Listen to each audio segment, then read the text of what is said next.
Hey everyone, and welcome to this week's episode of the Hashira Half Hour. This week's episode is sponsored by Tokyo Treat. Now, I know probably a lot of you know what Tokyo Treat is because we have been doing some fun stuff with Tokyo Treat for quite a while now, but for those of you who are new, maybe don't know what it is, Tokyo Treat is a fun and exclusive Japanese snack box featuring exciting and really unique flavors straight from Japan. Each box is filled with a variety of Japanese snack items like Kit Kat, specialty flavored chips, occasional sodas, and all of these are only available in Japan for a limited time. On top of that, each box comes with a cultural guide booklet containing Japanese cultural information, an explanation of each snack, and that has the flavor profile so you kind of know what you're eating. All of these are written in Japanese, so even for us who are all learning Japanese, we still struggle a little bit to know what we're getting ourselves into when we open one of these snacks. So the booklet is super helpful with the profiles, the ingredients, and allergen information since some of us do have food allergies. Now, every month, Tokyo Treat has a different theme, and it usually aligns with the season or holiday in Japan, or it promotes certain Japanese cultural celebrations. Now, this month, it is December, so the theme is a very merry snackmas, and it tis the season for snacking. This month, Tokyo Treat is bringing a festive cheer and a limited edition holiday box packed with sweet Japanese treats and wonderful winter delights. It has unique seasonal flavors to classic holiday favorites, and the box captures the magic of Japan during the holidays. So we're going to treat ourselves to a little gift this month with the holiday box. And just as a reminder, don't forget, our gift to you this holiday is a $5 coupon off of your first box. If you go to the link in the description and type in the code Hashira, you get $5 off that first box. So you definitely want to take advantage of that.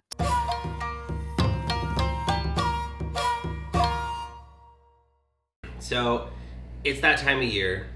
Hip hip hooray for Christmas vacation. Just kidding. It's our time to think about family, think about holidays, think about those that are close to us. But also time for us as a group to reflect on the thankfulness that we have for anime and the joy that it's brought into our lives. I think that's a really important thing. Not only be grateful for the people, but for the things around us created by other people that give us joy. So, this is your Hashira Half Hour Thanksgiving episode, brought to you in part by the three of us. So, with that being said, I first want to talk about, of course, what is the anime that you're most thankful for? And what kind of makes it the anime that you gravitate to, the anime that you come back around to, or the one that really sticks with you and maybe caught you into anime or things like that? Should I go first since I have the most obvious answer? I wonder what it's going to be. Well, okay, so obviously for me it is Demon Slayer, but there's a lot of layers to why it's like my favorite and why I would say I'm like super thankful for it. I mean, first of all, it brought us together, really. You know, we all are anime fans, and while I might be the most Demon Slayer obsessed of the three of us, that was the show that we kind of built like our friendship and our podcast on. So just this part of my life where we've gotten to do this has just been so much fun, and some of my best memories that I can remember has to do with like our time doing this. So that's like a main reason why, but I gravitate towards it, and I'm like thankful for the lessons that it teaches people. You know, like obviously with Tanjiro being my favorite character, it's because he constantly reminds me to, you know, try my best at things, and even, you know, when life seems hard, you gotta kind of like push forward, but it's also okay to sometimes think back on the things that have been happening to you that are hard, you know, and just to be kind to people no matter how tough of a situation you're in, because that can be so easy when you're like stressed out or something bad happened. You want to kind of lash out at other people, right? But like he reminds me, you know, like they don't know what's going on, or maybe they only know a part, and that kindness will maybe come back around and help you in a few weeks if you were kind to this person. So I'm very thankful for the life lessons that it's taught me as well. But just like the friends that I've made, even just outside of the three of us, you know, like most of my cosplay friends, we got to know each other because of Demon Slayer as well. So it's on a constant loop because I just enjoy it. I love the story, I love the characters, but it's taught me a lot about life and just how to be a good person no matter like what your circumstances are in life. if you're ready. Well, I have to echo like some of Hannah's sentiment, of course. We have to give a shout out to Demon Slayer because we wouldn't be here without it. But I think that you touched on that beautifully, so I'll give another answer. I think I have to give some shout outs to like the childhood favorites. So Fruits Basket was like one of the first ones for me, and I watched it with my younger sister and one of my lifelong best friends that like might as well be my sister, and it was just something that we got to experience together in like 2004 or whenever it happened. And then when it was reanimated in like 2019, it was a chance for us to come together and to do it again and to relive all of that nostalgia and sentimentality and see so much beautiful work and justice done to it. So that's one. I'm gonna cheat and give two answers, but also like an old tried and true childhood classic that would have even been something I had somewhat been involved in before Fruits Basket would be Pokemon. Like Pokemon Indigo League is like the OG, and like argue about whether it counts or not. I think it counts. It is a Japanese show that is well known and loved in English as well, but like it just spawned so many other ways to interact, I think, with a television show, with card games, with now video games. We spend still weekends going out playing Pokemon Go with our friends and going out and like just getting some fresh air and having fun. So I'm grateful for a lifetime of memories and fun with both of those shows. I think my answer is a little bit more shallow than that, but I think there are two animes that I think that they occurred around the same time, so I'm not going to count my answer as two because I think I watched them within the same week or so, but it would be Kill la Kill from Studio Trigger and Noragami. Kill la Kill was the first anime like outside of Dragon Ball Z that I had ever watched.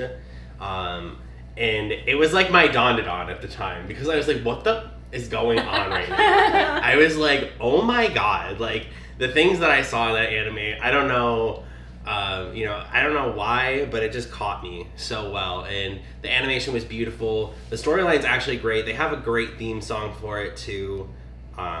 So it was definitely a really good anime. And then the other one that kind of falls into that is Noragami. I don't remember the studio, and it's actually my husband's like number one anime, and a character. It follows a god who has like shrines, and there's all this lore to it, and it really opened my mind to like the world building of anime and how in depth and how really saturated these worlds can be with characterization, all of these different things. And so it's definitely something that put me on the snowball effect of watching another anime, because then, it spiraled from there. Then it was Dragon Ball Super, then it was the movies. I remember, like, because of Kill la Kill and Noragami, I was literally leaving my shift at Sephora at 6:30. I had to get across town at 7 because the Dragon Ball Super movie was coming, and I had to pick up Johnny. Like, we were going. So it definitely changed just how I've then interacted with media and stuff like that. So I definitely would say those two. Moving away from shows in general, but into characters themselves. Do we have a specific character we're thankful for? I mean, there's so many that we could pick from. I feel like we could just like popcorn back and forth like an infinite list here. So let me just... I'm sorry. Do you want to marinate? No, I can be annoying now. I can be annoying now. And again, the shows that I'm thankful for, I think there's like so many characters within those shows that we could talk about, any of the shows that we've just mentioned. I'll branch out again and talk about one that we haven't talked about, one that's a little bit newer to me, but that I've really, really been enjoying and deeply involved with. And Hannah, please don't come for my neck. But I love the crew of One Piece. Like, every single one of those characters. Casual clause. But I mean, it's very rare that there's a group of characters that's so big, for one thing, because there's 9 of them. Mm-hmm. There's 9 of them at present, and that you like all of them. And it's like that you like all of them so much that it's hard to even pick who a favorite would be, because they're all just so wonderful in their own ways and they work so cohesively together. And there's like no romance element. It's like just pure friendship, which I love. I'm such a sucker for that stuff. So I love them. But if I had to pick which are my favorites and which I'm most thankful for, I mean, I love Chopper. He's my son. We've discussed this. I love him. He is so small, and he is mine. And he is my son. I love him. I think Luffy is a great main character because he's so simple. It's like he just wants what he wants, and he wants his friends, mostly. He wants to have a good adventure with his friends, and he will do, like, anything to protect them. But he's also funny as hell, which is, like, it's hard to strike that balance, I think, of, like, I don't know. If you've watched it, you know. I think he's a great main character. And then I do love Frankie. I love Frankie. He makes me so happy every time he's on the screen. I thought I was going to hate him, and I absolutely love him. He's so goofy. He just wants some Coke. I love him. Coca-Cola. Coca-Cola. Truly. You gotta add context. He's a big robot that wants his Coke. Oh, no. We love to see it. I think I have two that I'm grateful for. While we're on the topic of the One Piece characters, though, Chopper, immediately. Bokuwa Doctor 2020 Chopper. Soon we'll get Hannah to watch One Piece. It'll be a thing one day, I promise you guys. Anyways, first person I want to say a shout out to is Endeavor. Thank you for showing that you can be... Why are you laughing? Stop that. We're gonna get canceled. I love Endeavor. Why? Is he bad? People not like him? Nope. No. People don't like Endeavor? Alright, well, anyways, if you're not thankful for Endeavor, you can just get past this. Shoto behind the camera, like. Endeavor is... means a lot to me. I've had a lot of like family trauma and stuff like that, so like it's definitely a character that speaks to me, and like that parents can try their best, and even though they may have been doing what they thought was right at the time, and just trying to change throughout, and just being a better parent eventually. I'm terrified truly that I would never be a good parent for the reasons of Endeavor, so there's that. But then there's Naruto. And that orange boy, especially through Boruto as well, he never stops. He is the definition of can't stop, won't stop. And I love him for that. He never gave up. Even when every odd was against him, he said, I want my friend Sasuke. And even though Sasuke is on my list now of like characters I love because of Boruto. So, and I know Emily don't like that opinion. I'm sorry, but that's okay. We can disagree. Hey, but I love Naruto. who's gonna watch Naruto in January? This one. Yes. And she's gonna love him because he's a sunshine boy. I'm calling it now. Oh, I already know I like Naruto. He's like, again, like, sorry, I'm not trying to cut you off. But the main three I think are so popular because their main characters are so good. That's what I'm gonna say. Go ahead. All right, so obviously I've already kind of answered this, and I won't go too deep into the... I'm very thankful for Tanjiro. Okay.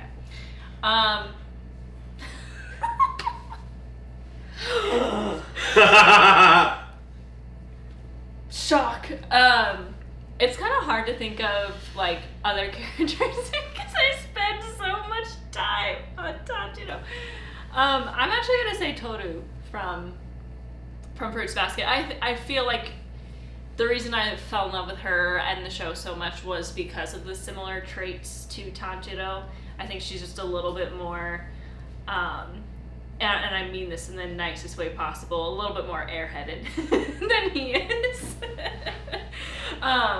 But it kind of similar, you know, she goes through a lot throughout the story. Well, not even throughout the story, but before the story. And, you know, she's an orphan, and she chooses to be kind to others. She chooses to be the person that, like, literally everyone in the story changes because of her. You know, we talk about in Demon Slayer, there's the Tanjiro effect. In Fruits Basket, there's the Toru effect. And it works kind of the same, where it's like, she is just such a good person that she's literally shattering years of family trauma for a certain family in the story. So I really like what like the kind characters in general stand for. That kind of tends to be the character that I lean towards, because I think for me, when I watch a show or I look at a character, I want to enjoy a character that I can strive to be like. So, and I'm very thankful that anime has so many characters like that for me, because I like being able to watch a show and say, like, maybe watching the show will actually make me a better person eventually, you know. So I'd say those my two babies. I love them so dearly. They deserve everything good in this world, even though they struggle to get that quite often. But they still decide to be positive and to focus on the good things and to love the people around them so fiercely that, you know, they change them for the better as well. It's really awesome. You guys have really good answers. So moving on to just anime in general, you know, we've all come to encounter animes in different ways, you know, how we got into this world. So I would ask the question here, why are we thankful for anime? Like, what has it done for us and what purpose has it served? Kind of the same thing I mentioned with Demon Slayer. Just like anime in general has brought me into groups of friends that I genuinely feel like I can be myself, that I can be the person that like I truly am. I've always tried to make friends in other groups and they've always kind of just fizzled out because maybe we don't have enough to talk about, maybe we just don't connect on the important levels. But you know, I've gotten into cosplay because of anime. I've gotten into getting to do this podcast with you both because of anime, and you know, it past the fact that it's, to me, a really well done media form, you know, where like the story writing to me is just so much better than a lot of the Western media that's coming out right now that just seems to be like remake after remake after remake after remake anyway. So there's, you know, the fact that anime can tend to kind of make me want to be a better person, but also just introduce me to so many amazing people in my life that I have now. So I'm very thankful for that. I'm being very sappy. That's okay. It's the Thanksgiving episode. What'd you expect? Yeah, that's true. Those are all great points. I would just have to echo each of those, but I think my journey with anime has been interesting because I started so young and then like stopped for a long time and came back to it like at an older age, and it was not cool back when I started to be into it. And so I loved the stories, but there was almost like this sense of embarrassment, and so I'm really grateful that more people have chosen to give this foreign media a chance and to allow it to thrive a second time, because the more people that are into it, the more that we get localized for us, and nobody will get bullied anymore for enjoying it, which is really awesome. Being introduced to foreign media at a young age, I think, helped to inspire a deeper interest in more foreign media. So like not only like obviously anime as a whole, but like being interested in some of the themes and the cultural references that were in anime inspired like an interest in Japanese literature for me, and an interest in Japanese cinema for me, and now like even an interest in the language itself that we're learning and going to go see the country, and an interest in like more global media as well. Just like broadening your horizons and learning more about how other people experience life and move through it is really lovely, and I would encourage you to branch out and give it a chance, because you probably will like it just as much as some of the animes you've been watching if you aren't doing it already. There's some really, really lovely art and work out there in the world that can just help you to get a greater sense of how we're more connected than we are divided. Yeah, I think my journey with anime is a little bit different because I started so late in life. So for me, when I was a kid, I wasn't allowed to watch those things. Like, Hannah said, for real on that one. My dad thought, okay, here's the conflict of this. My dad thought that Dragon Ball Z was too violent. Goes out, buys me Assassin's Creed. That's kind of the same with my parents saying that Harry Potter's bad because of witchcraft, and then the next day they're watching Star Wars. Space magic. The Space Wizards. Space witchcraft. I just wasn't allowed to watch Dexter's Lab. Wait, why? I think my mom saw an episode where a baby got hit by a car or something. Oh. I don't remember. But no, Didi, what are you doing in my laboratory? None for me. More for y'all. God.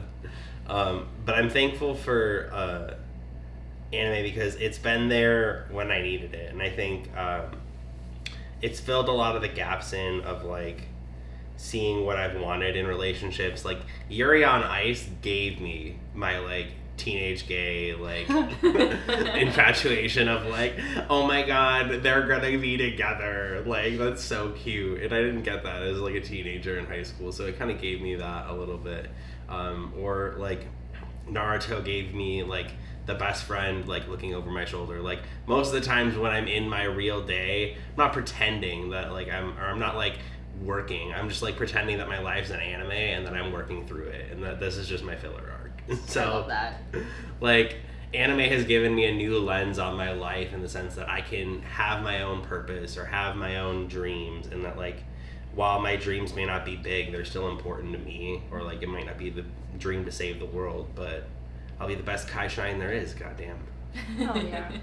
I think we can all agree there are some other things that we would like to be thankful for in some other pieces of media, so I'd want to hold some space for other pieces of media that we might be wanting to say thank you for.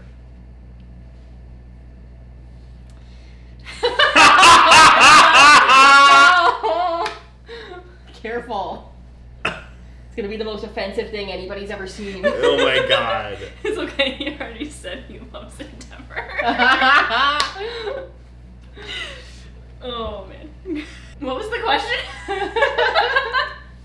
What are some other pieces of media you're thankful for?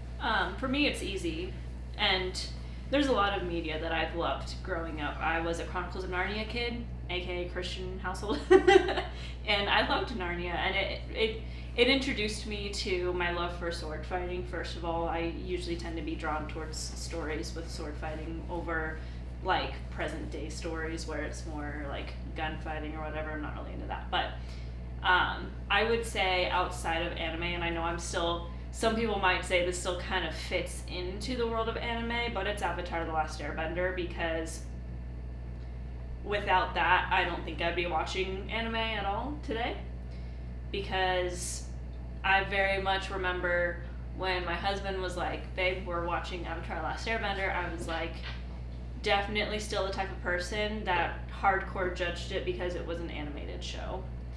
And I grew up kind of like that. I remember when I told my parents that I started watching anime, the first thought was, I can't believe you're watching anime. Like, I can't believe you're watching that kind of style of show. So, coming from my family who are Disney adults. But, you can cut that out. I won't. We won't. We say it with our chest here. But yeah, Avatar: Last Airbender is was my gateway, as I know a lot of people feel the same way. I did not grow up on that show. I did not see it until 2020, but it's the show that introduced me to the world of animation, not just being like a Disney Pixar movie, but being actual art form, really, and now I watch live action shows and I'm like, man, I kind of miss the beauty of animation, really. So I'm really thankful for Avatar: Last Airbender because it introduced me to the world of anime. But outside of that, I would say I gotta be thankful for Narnia, because I think my love for that when I was back like 9 years old when the first movie came out really introduced me to just how much love I have for media. And while at times it can consume me a little bit and it can be a little bit over the top for me, I do think that's just like a big piece of me and a big part of my personality. And I think me loving Narnia when I was a kid kind of helped me truly find who I am, really. So I'm very thankful for that as well. For Narnia. And for Aslan. For Narnia. You did just throw that in there, like a very matter of fact at the end. For Narnia. For Narnia. And for Aslan. And for Aslan. We love that big old lion. Well. Voiced by Liam Neeson. Was it? Yeah. Oh my god. That's insane. I have a very particular set of skills. Oh my gosh, I did not know that. Yeah. I have to go back and rewatch it. It's been a long time. Okay. other forms of media that I am thankful for, to kind of segue from anime and like film, I think you could make the argument that this counts, but I'm so grateful for all of the Studio Ghibli films, and a character I didn't bring up that I probably should have that I'm grateful for, like I love Kiki.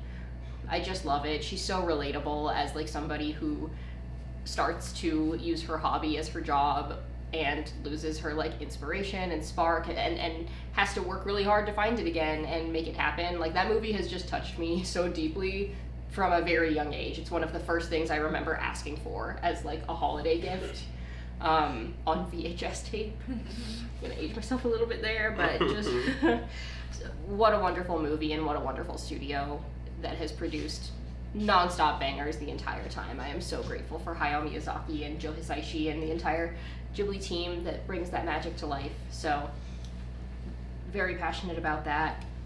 More broadly, I'm really passionate and thankful for the theater arts and performance in general. It's been a while for me, and I'd like to try to get back into it again this year, but just being able to be on a stage and perform, and like the playwrights and all of the production that goes behind it and all of the directors, like I'm just so thankful for everybody that works to bring art to a live stage, because it's a lot of work. And it's something that I love deeply and hope to connect with again. And music. I'm grateful for music. We got some My Chemical Romance tickets for next year. I'm really excited to go see them. I love them so much. I'm looking forward to another year of great art, music, and anime. I'll round it out for us. Sticking in that TV realm, gotta give it out to SpongeBob. That SquarePants sponge, let me tell you, he has taken up so much of my brain. Like, there's just so many, like, it's like, all I know is underwriting, anime, SpongeBob, breathing. In that order. But I forgot my name. So there's that.